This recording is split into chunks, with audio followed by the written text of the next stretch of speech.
Sungguh agung karyamu,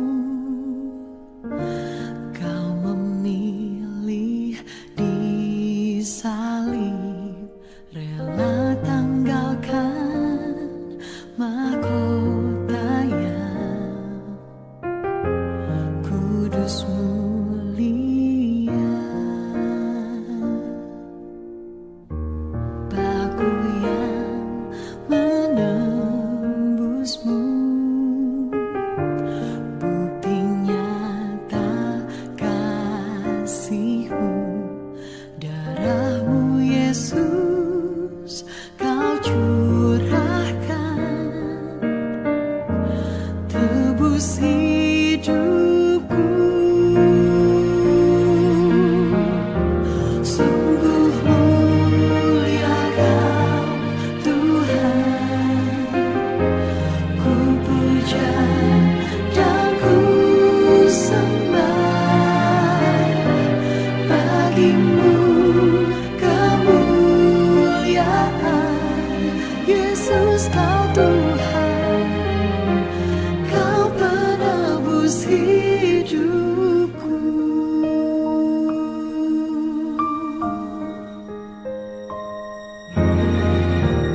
Paku yang menembusmu,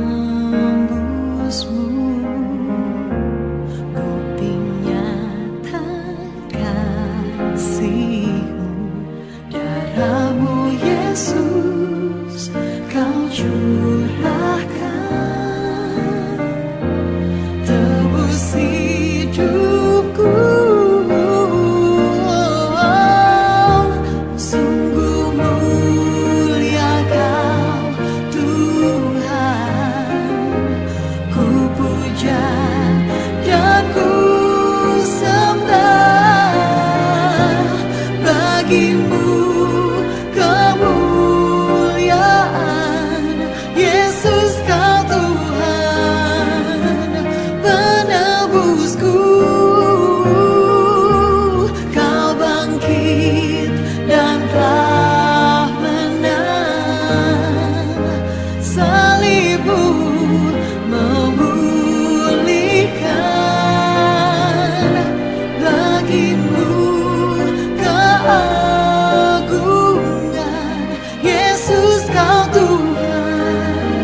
Selamat pagi Bapak, Ibu, dan saudara-saudari yang terkasih dalam Tuhan Yesus Kristus. Kita berjumpa lagi dalam Sapa Sabda yang diambil dari pedoman Saat Teduh 4B GKI Residen Sudirman Surabaya, Rabu 2 Februari 2022 dengan tema Tangisan karena insan berdosa. Marilah kita berdoa sebelum merenungkan firman Tuhan. Ya Allah, Sang pemerhati kehidupan yang sejati, bersabdalah kepada kami dengan kuasa Roh Kudus-Mu, agar kami dapat mengerti dan melakukan firman-Mu dengan kesungguhan hati. Dalam nama Tuhan Yesus kami berdoa. Amin. Bacaan Alkitab hari ini terambil dari Lukas pasal 19 ayat 41 sampai dengan ayat 44 yang berbunyi demikian. Dan ketika Tuhan Yesus telah dekat dan melihat kota itu, ia menangisinya. Katanya, "Wahai, betapa baiknya jika pada hari ini juga engkau mengerti apa yang perlu untuk damai sejahteramu. Tetapi sekarang hal itu tersembunyi bagi matamu. Sebab akan datang harinya bahwa musuhmu akan mengelilingi engkau dengan kubu, lalu mengepung engkau dan menghimpit engkau dari segala jurusan. Dan mereka akan membinasakan engkau beserta dengan pendudukmu, dan pada tembokmu mereka tidak akan membiarkan satu batu pun tinggal terletak di atas batu yang lain, karena engkau tidak mengetahui saat bila mana Allah melawat engkau." Demikianlah firman Tuhan. Berbahagialah setiap orang yang mendengarkan firman Tuhan dan yang melakukannya. Haleluya.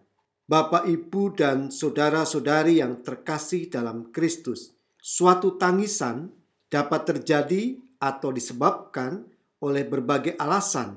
Ada tangisan karena seseorang mengalami rasa sakit, karena kecewa, karena kehilangan, karena takut dan khawatir, juga karena bahagia atau karena kesedihan. Dan jika berbagai alasan itu dikelompokkan, maka situasi yang buruk lebih banyak atau lebih dominan menjadi penyebab dibanding situasi yang baik. Namun pada saat ini kita diajak untuk tidak hanya melihat alasan dari aspek buruk dan baik situasinya, tapi juga dari aspek kepeduliannya. Aspek kepedulian ini terkait dengan apakah alasan itu lebih banyak berhubungan dengan diri kita sendiri atau juga tentang orang lain. Dalam Lukas pasal 19 ayat 41 sampai 44 yang kita baca pada hari ini, kita diajak memperhatikan dan merenungkan tentang peristiwa Tuhan Yesus yang menangis dan apa yang menjadi alasannya, sebagaimana diuraikan sebagai berikut. Tuhan Yesus menangisi kota Yerusalem dalam arti penduduk atau warga kotanya, karena dia mengetahui apa yang sedang terjadi dalam diri atau kehidupan mereka, bahwa mereka tidak mengerti apa yang perlu untuk hidup dalam damai sejahtera. Bahkan sekarang hal itu tersembunyi bagi mata mereka ketika Allah telah hadir melawat mereka. Jadi Tuhan Yesus menangis bukan karena membayangkan penderitaan yang akan ia alami, termasuk di Yerusalem, tapi karena kehidupan manusia yang berdosa, yang tidak lagi memiliki relasi damai dengan Allah dan sesama. Ketiadaan damai sejahtera telah membawa manusia hidup dalam penderitaan dan pementingan diri sendiri, serta berusaha untuk saling menguasai dan menjatuhkan. Bahwa memang benar nantinya Yerusalem sebagai kota juga akan hancur secara hebat, sebagaimana digambarkan dalam ayat 43 dan ayat 44. Tapi yang lebih menyedihkan hati Tuhan Yesus adalah kehancuran hidup manusianya.